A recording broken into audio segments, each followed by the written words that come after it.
Good morning. It's December 30th, 2019. I'm sitting in Ackerman. I just got through mailing some packages at the post office this morning. Had intentions of going hunting this morning. I forgot that Lauren had a doctor's appointment. So I had all the kids, but ended up, my oldest one, Lake, he went dog hunting with my brother-in-law, Clayton. So we're going to try to catch up with him in just a little bit and maybe do a little filming out there to show you the dog hunting adventure. And Cass and Hart, the other two, they're with their cousin Kinsley at Aunt Brooks' house playing, so want to go get them in a little while as well. But since I'm in Ackerman, I'm pretty close to the dump, so I thought I might go do a little quick digging, and I'll get back with you in just a little bit and let you know what I find. All right, guys, I hadn't been here long at all, and I just seen something in the ground. Not real sure if it's whole. I'll let you watch me pull it out, but that's a Coke bottle, and from what I can tell on the bottom, it's a Grenada bottle, I think. Anyway, we're finna pull it out and see if it's whole. And it's not. We'll take a look at it real quick though. That's a Pat D bottle, like I showed you yesterday. Pat D bottle. Let's see where it's distributed. And it is in fact from Grenada, Mississippi. Thought that's what I read on it. Let's see what the date is. And it was molded in 1943. But anyway, there's another broken one. We'll keep digging and see if we can find one. All right, I just want to show you something else real quick. This is the second one I popped out since I've been here. I don't know if you can see this too well. That is an old insulator. If you look at it from that side, that thing is whole, but on the back side it's broke. That's the second one I popped out that's been broke. That's a Hemingway brand. It says Hemingway number 9. Like I said, it's not whole. That's still a good find anyway. I'm probably not gonna keep it because it's broken, but that's one of your older insulators right there. Stay tuned. All right, guys, I just popped out another insulator. I hadn't picked it up yet. It might be broken. The top of it looks good. Let's pick it up and see what it looks like.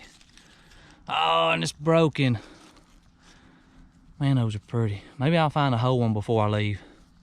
Stay tuned.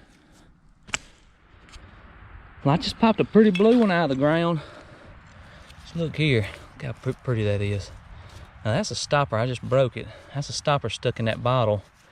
And we found one like this the other day. I didn't film it. I think Brady kept it, but it's got Vicks Vapor Rub on the bottom. So I'm not real sure if they had some kind of stopper in them where they done some stuff to it,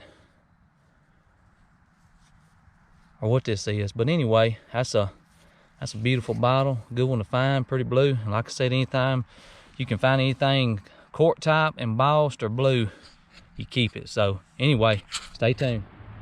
All right, guys, we just popped another little quart type out of the ground. I'm pretty sure I know what it is. I hadn't looked at it. You can see it right there. I'm pretty sure it's gonna be a Lysol bottle, probably from the 20s or 30s. Let's pick it up and take a look. You can see the quart type right there. And that's exactly what it is.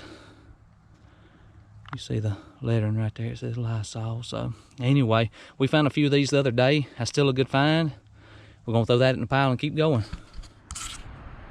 I just popped something out I've never seen before, ever heard before in my life.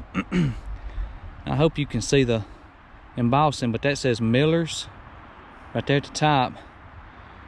And then apple juice. Man, that's pretty cool. I almost threw it down the hill and I got to looking at it and noticed the embossing on it. Let's look at the bottom and see what it says. That says Miller's apple juice. And I think it's got a town on there. I can't make it out right now. I'll have to look at it later. But looking at the insignia on it, that thing was molded in 1933. So that's a 1933 apple juice right there. It's pretty sharp. Stay tuned. I'll let you know if I find anything else. All right, guys, I'm gonna have to move on from this place, but just to give you a little recap, I didn't film any of these, but there is a ton of cream jars in here. I can't tell you how many we found the other day, probably about 30. I dug those out while I was here. Of course, your ever so common snuff bottle, but it's hard to leave those behind. There's no telling how many of them I have at the house. Found that Miller's apple juice. That was a good find. Found a little Vicks bottle. Found this little quart type. I'm not real sure what it was. It doesn't have any insignia on the bottom. I can tell how old it is, but it's got to be from the 20s or 30s. And then there's a huge cream jar right there. I found a ton of broken Cokes and broken insulators, probably about 4 or 5 broken cokes. Here's one from Starkville I dug up a while ago, and I showed you a picture of that insulator a while ago. But you can see I've been raking in the short time I've been here, and covered a little bit more of this ground.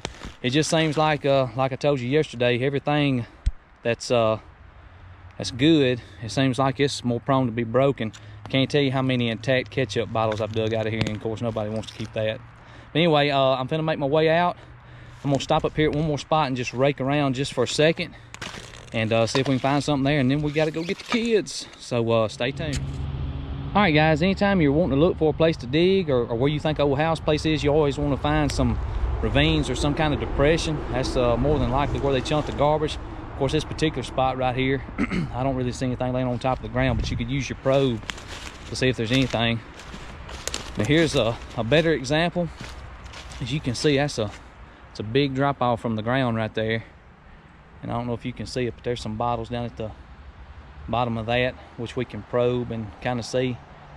And that's just old dry creek bed right there. But they mostly dump by creeks and off in depressions and places like that. And as you can see, there's old cans on top of the ground, cans right here, old jars. So I'm gonna stop right here and rake just a minute before I have to go, and if I find anything, I'll get back with you. All right, guys, I'm gonna call it a day at the dump. Kind of scratched around, searched around. We didn't find as much as we did yesterday, but anytime you find something that's good, we also didn't put in a whole lot of time today. And if you're gonna find that good stuff, you got to put in the time and try to get it. But anyway, we're finna head back to the house, get the kids, do just a little bit of dog hunting, get them some lunch, and I'm gonna go get in the shooting house this afternoon, and hopefully I'll kill a big one. But we'll get back with you in just a minute. All right, guys, we just got out here at the hunting club. Clayton said the dogs are out there running their cells. I don't know. I don't think they've had too good of a morning this morning, but they're right out there running. You might can hear them bark over everything else with the wind blowing, but there's Clayton's dogs, and they pretty good. He don't like to brag on them. I texted him the other day and asked him how they was doing, and he said well, we killed 3 deer in front of them, but he said they didn't run too good. And I said, well, if you killed 3 deer in front of them, they must have done pretty good. So anyway, we're gonna sit here and listen to this dog, and if we kill anything or get lucky, we'll let you know. We'll be back. What you think, Cass? All right, guys, we'll be back with you in just a minute. All right, guys, we just turned loose a little while ago. Had 2 separate races. Matt Seawright just shot at one. We're not real sure if he hit it or not, but I'm gonna be out of the race. So Lauren needs some help at the house cleaning up before I go hunting this afternoon. So we finna head home, gonna help her clean the house up, and I'll check back with you whenever I get in the deer stand. Hey guys, I just sat down in the shooting house for the afternoon hunt. This particular spot that I'm at has been pretty good over the past several years. I know about 3 years ago I killed a 7-point that was pretty decent. Just an old deer that just needed to be taken out of the herd. Last year I killed 2 coyotes in one evening sitting here. It's the kind of spot that you can come to and you can see deer. We just hope the right one shows up this evening. We've got a couple of does and a spike that come out pretty religiously in the evening time, so we don't have any good bucks on picture in this particular spot, but hopefully one will get on a hot doe and come out this evening. And you never know this time of the year with the rut going on. Those deer they travel a long ways, so hopefully one will get on a hot doe and come in the field this evening. But anyway, if anything steps out in the field, I'll try to give it my best shot of filming it, and hopefully we'll get one. I'm gonna turn this camera around just to show you kind of a view of what we're looking at. Hopefully you can see it pretty good.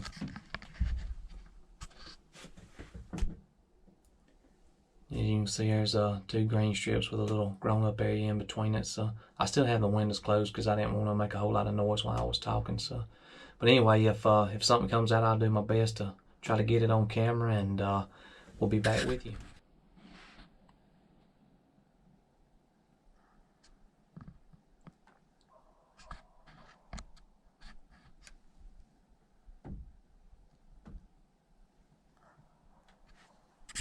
Hey guys, I just made it back to the car. We didn't kill a deer. Ended up seeing 5 does. 3 came out probably around 4:40, and I think we've seen 2 more about 5:20. So anyway, it was a good hunt nonetheless. We still have some good weather.